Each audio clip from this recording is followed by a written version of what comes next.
নমস্কার, শিলিগুড়ি এক্সপ্রেসে আপনাদের সকলকে স্বাগত। আমি ঋতু। সারাদিনের বাছাই খবর নিয়ে শুরু করছি নিউজ এক্সপ্রেস। মঙ্গলবার রাতে গোপন সূত্রে খবর পেয়ে টিকিয়াপাড়ার হঠাৎ কলোনিতে অভিযান চালায় শিলিগুড়ি থানার অ্যান্টি ক্রাইম উইং। ৬ জন দুষ্কৃতী জড়ো হয়ে অপরাধ সংগঠিত করার ছক কষছিল বলে খবর। পুলিশের অভিযানে ৪ দুষ্কৃতী সোনা, বাবু সাহানি, রাহুল শাহ, মোহাম্মদ ছোট্টু ও বিট্টু দেবনাথকে গ্রেফতার করা হয়। তাদের কাছ থেকে ডাকাতি সরঞ্জাম উদ্ধার হয়েছে। বাকিদের খোঁজে তল্লাশি চলছে। ধৃতদের আজ শিলিগুড়ি আদালতে পেশ করা হয়। উত্তরবঙ্গের মানুষের দীর্ঘদিনের দাবি পূরণে বড় অগ্রগতি। উত্তরবঙ্গে একটি ট্রাইবাল ইউনিভার্সিটি এবং পাহাড়ে একটি সৈনিক স্কুল স্থাপনের আবেদনের পর কেন্দ্রীয় শিক্ষা দপ্তর ইতিমধ্যে চিঠি পাঠিয়ে জানিয়েছে দুটি দাবি সক্রিয়ভাবে বিবেচনায় রয়েছে। এতে উত্তরবঙ্গের উন্নয়নের স্বপ্ন আরও এক ধাপ এগোলো বলে মত শিলিগুড়ি বিধায়ক শঙ্কর ঘোষের। তার দাবি, কেন্দ্রীয় সরকার খুব শীঘ্রই এ বিষয়ে ইতিবাচক সিদ্ধান্ত জানাবে। শিলিগুড়ি পুর নিগমের শাসক দলেরই ৩৬ জন কাউন্সিলর প্রকাশ্যে ক্ষোভ জানালেন ৪৬ নম্বর ওয়ার্ডের কাউন্সিলর ও মেয়র পারিষদ দিলীপ বর্মনের বিরুদ্ধে। অবৈধ নির্মাণ ভাঙতে গেলে পৌরকর্মীদের বাধা দেওয়া এবং মেয়র ডেপুটি মেয়রকে লক্ষ্য করে বারবার বিতর্কিত মন্তব্য, এই অভিযোগে ক্ষুব্ধ সবাই। মঙ্গলবার সন্ধ্যায় জরুরি বৈঠকে কাউন্সিলররা একজোট হন। বুধবার প্রেস মিটে তারা রাজ্য নেতৃত্বের অবিলম্বে হস্তক্ষেপ দাবি করেন, যদিও মেয়র ও ডেপুটি মেয়র এ বিষয়ে কোনো মন্তব্য করতে চাননি। শিক্ষক নিয়োগ প্রক্রিয়ায় অনিয়ম ও স্বচ্ছতার অভাবের অভিযোগে বুধবার শিলিগুড়িতে বিক্ষোভে নামেন সেকেন্ড SLST 2025 ফ্রেশার্স চাকরি প্রার্থীরা।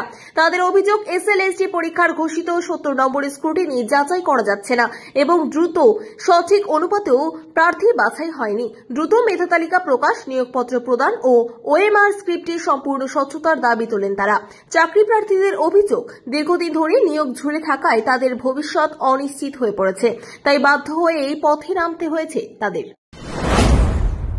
সর্দার বল্লভভাই প্যাটেলের ১৫০তম জন্মজয়ন্তী উপলক্ষে একতা যাত্রা অনুষ্ঠিত হল বাগডোগরায়। বুধবার বাগডোগরা পানিঘাটা মোড় থেকে এই শোভাযাত্রায় বিভিন্ন এলাকার বিজেপি কর্মীরা অংশগ্রহণ করেন।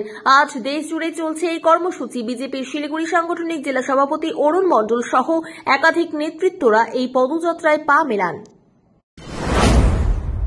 নির্মীয়মান ৪ লেনের এলিভেটেড রোডে ফের বড় দুর্ঘটনা। ৫১ নম্বর পিলার থেকে পড়ে গুরুতর জখম এক শ্রমিক। সহকর্মীরা তাকে উদ্ধার করে প্রথমে জেলা হাসপাতাল এবং পরে মাটিগাড়ার একটি বেসরকারি হাসপাতালে স্থানান্তর করেন।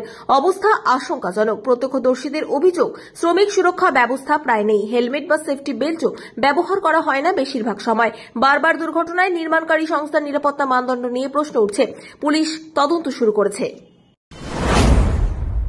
নয়ডায় চুরি হওয়া কয়েক কোটি টাকার হীরা, সোনা ও দামি জুয়েলারি উদ্ধার করল পুলিশ। গোপন সূত্রে খবর পেয়ে উত্তরপ্রদেশ পুলিশ ও এগরা থানার যৌথ অভিযানে সররং এলাকা থেকে মামনি যাদব ও মণি যাদব নামে 2 মহিলাকে গ্রেফতার করা হয়। নয়ডার এক বাড়িতে পরিচারিকার কাছ থেকে লক্ষাধিক টাকার গয়না চুরি করে বাড়ি ফিরছিলেন তারা। পুলিশের দাবি, উদ্ধার হওয়া গয়নার মূল্য কয়েক কোটি টাকা।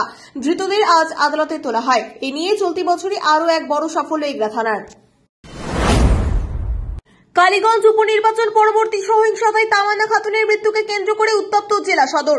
দোষীদের গ্রেফতার ও কড়া শাস্তির দাবিতে জেলা ম্যাজিস্ট্রেটের দপ্তরের সামনে প্রতিবাদে সামিল হল সারা ভারত কৃষক সভার নদিয়া জেলা কমিটি।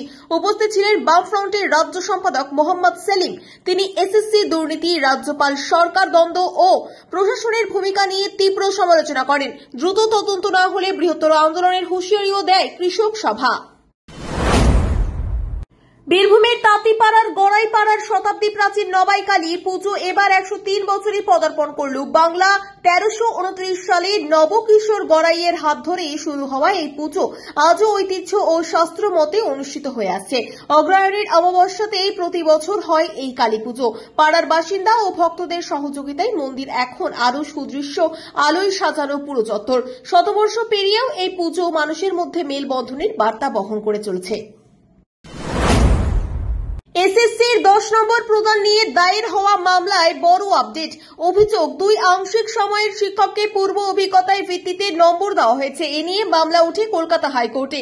আদালতে SSC জানায়, কেউ ভুল তথ্য দিলে তার প্রার্থী পদই বাতিল হবে।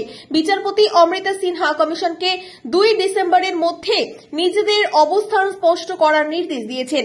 একই দিনে মামলার পরবর্তী শুনানিও হবে। এখন এই পর্যন্তই। আরো খবরের আপডেট পেতে চোখ রাখুন শিলিগুড়ি এক্সপ্রেসের পর্দায়। ধন্যবাদ।